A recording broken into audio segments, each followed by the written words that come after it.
প্রধান উপকরণ। সহিহ বুখারী মুসলিম শরীফে এসেছে রাসূল সাল্লাল্লাহু আলাইহি সাল্লাম বলেছেন, ইত্তালাতু ফিন নার ফারাআইতু আকসারা আহলিয়ান নিসা।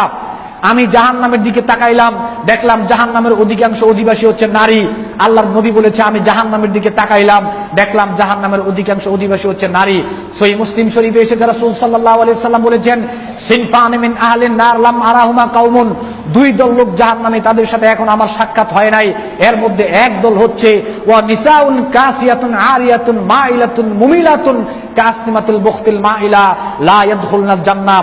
যেই নারী কাপড় পরার পরও তার শরীরের অবয়ব বোঝা যায়, যেই নারী কাপড় পরার পরও তার ভিতরের অংশ দেখা যায়, যেই নারী কাপড় পরার মাধ্যমে অন্যকে তার দিকে আকৃষ্ট করতে চায়, নিজেও অপরের দিকে আকৃষ্ট হতে চায়, যেই নারীর চুল উঁচু কুচু থাকে, আল্লাহর নবী বলেছেন লা ইয়াদখুলনাল জান্নাহ, ওই নারী জান্নাতে যাবে না।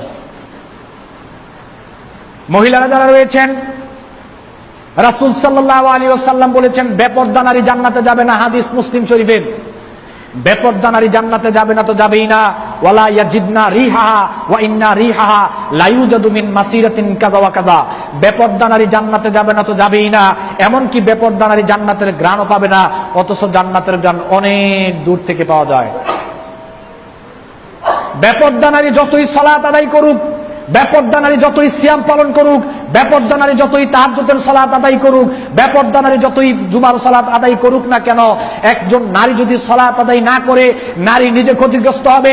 একটা নারী যদি সিয়াম পালন না করে, নারী নিজে ক্ষতিগ্রস্ত হবে।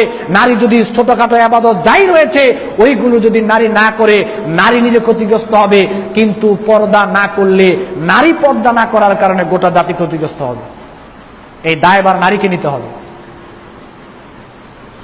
আপনি পর্দা না করার কারণে একটা যুবকের মাথা খারাপ হয়েছে, যতগুলো যুবক আপনার চেহারা দেখে, আপনার মেয়ের চেহারা দেখে খারাপ কাজে লিপ্ত হবে, ততগুলো যুবকের গুনার ভার আপনার এবং আপনার মেয়েকে নিতেই হবে। হাদিস বুখারী মুসলিমের। আল্লাহর নবী বলেছেন, ওয়া মানিত্তাদা বিদআতান দালালাতান লা ইয়ারদাহাল্লাহু কানা আলাইহি মিনাল ইসমি লা ইয়ানকুসু যালিক মিন আসামিহিম শাইআ।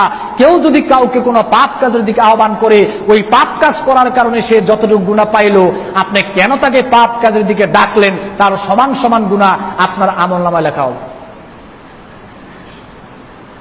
বেপরদায় আপনি ঘোরাফেরা করার কারণে আপনার চেহারা দেখে, আপনার মেয়ের চেহারা দেখে যারা পাপে লিপ্ত হবে, তাদের গুনার ভাগীদার আপনার এবং আপনার মেয়েকে হতেই হবে। মুসনাদে আহমদে এসেছে রাসূল সাল্লাল্লাহু আলাইহি ওয়াসাল্লাম বলেছেন, সালাসাতুন কাদ হারামাল্লাহু আলাইহিমুল জান্নাহ মুদবিনুল খামরি ওয়াল আকওয়া দাইয়ুস আল্লাযী ইউকিরু ফি আহলিল খাবাস। তিন শ্রেণীর মানুষের জন্য জান্নাত হারাম। রাসূল সাল্লাল্লাহু আলাইহি ওয়াসাল্লাম বলেছেন, তিন শ্রেণীর মানুষের জন্য জান্নাত হারাম। তিন শ্রেণীর মানুষের জন্য জান্নাত হারাম। এক শ্রেণীর মানুষ হলো যারা সর্বদা মদ পান করে, তাদের জন্য জান্নাত হারাম। আরেক শ্রেণীর লোক হলো যেই সকল সন্তান পিতামাতার সাথে সম্পর্ক ভালো না, পিতামাতার সাথে খারাপ আচরণ করে, বেয়াদবি করে, তাদের জন্য জান্নাত হারাম। আরেক শ্রেণীর মানুষ হচ্ছে যেই পরিবারে পর্দার লেশ মাত্র নাই, স্ত্রী কোথায় যায় স্বামী খবর রাখে না, মেয়ে কোথায় যায় স্বামী খবর রাখে না, ওই পরিবারে, যেই পরিবারে পর্দা নাই, ওই পরিবারের জন্য জান্নাত হারাম। আপনার মেয়ে কোথায় যায় আপনি খবর রাখেন না, আপনার স্ত্রী কোথায় যায় আপনি খবর রাখেন না, আপনি দাইয়ুস, আপনার জন্য জান্নাত হারাম। মুসনাদে আহমদের হাদিস, হাদিস সহিহ। রাসূল সাল্লাল্লাহু আলাইহি ওয়াসাল্লাম আপনাকে লক্ষ্য করে এই কথাই বলেছেন। ছেলে কোথায় যায় কি করে, মেয়ে কলেজে গিয়ে কোথায় যায় কি করে, স্কুলে গিয়ে কি করে না করে, এই খবর গার্জিয়ানকে রাখতেই হবে। আপনার অসচেতনতার কারণে আপনার মেয়ে ধ্বংসের পথে চলে গিয়েছে, আপনার ছেলে ধ্বংসের পথে চলে গিয়েছে। অনুরোধ করে বলে গেলাম একদিন আপনার ছেলের পিছনে আপনি যান, অনুরোধ করে বলে গেলাম একদিন আপনার মেয়ের পিছনে আপনি যান, আপনার মেয়ে কোথায় যায় কি করে আপনি একটু খেয়াল করবেন। লজ্জা থাকা দরকার আমাদের গার্জিয়ানদের, লজ্জা থাকা দরকার আমাদের পিতামাতার। আমার সামনে আমার মেয়ে কিভাবে একটা জামা পরে রাস্তায় বের হয়, লজ্জা করে না আমাদের? আমার সামনে আমার মেয়ে কিভাবে একটা জামা পরে বের হয় বোরকা ছাড়া?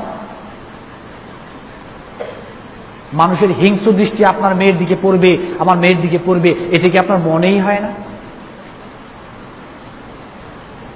আপনার পরিবার ধ্বংসের জন্য দায়ী আপনি, আপনার ছেলে মেয়ে নষ্ট হয়ে যাচ্ছে, দায়ী আপনি। আপনার স্ত্রী নষ্ট হয়ে যাচ্ছে, দায়ী আপনি। আপনি অসচেতন, আপনাকে আজই সচেতন হতে হবে। আপনার পরিবারকে যদি কন্ট্রোল করতে চান, দুনিয়াও যদি ঠিক রাখতে চান, পরকালও যদি ঠিক রাখতে চান, আপনাকে এক্ষুনি সচেতন হতে হবে। বাধ্য করতে হবে আপনার স্ত্রীকে পর্দা করার জন্য, বাধ্য করতে হবে মেয়েকে পর্দা করার জন্য। খোঁজ খবর রাখতেই হবে তারা কোথায় যায়। গার্জিয়ান হিসেবে আপনার একটা দায়িত্ব অবশ্যই পালন করতে হবে।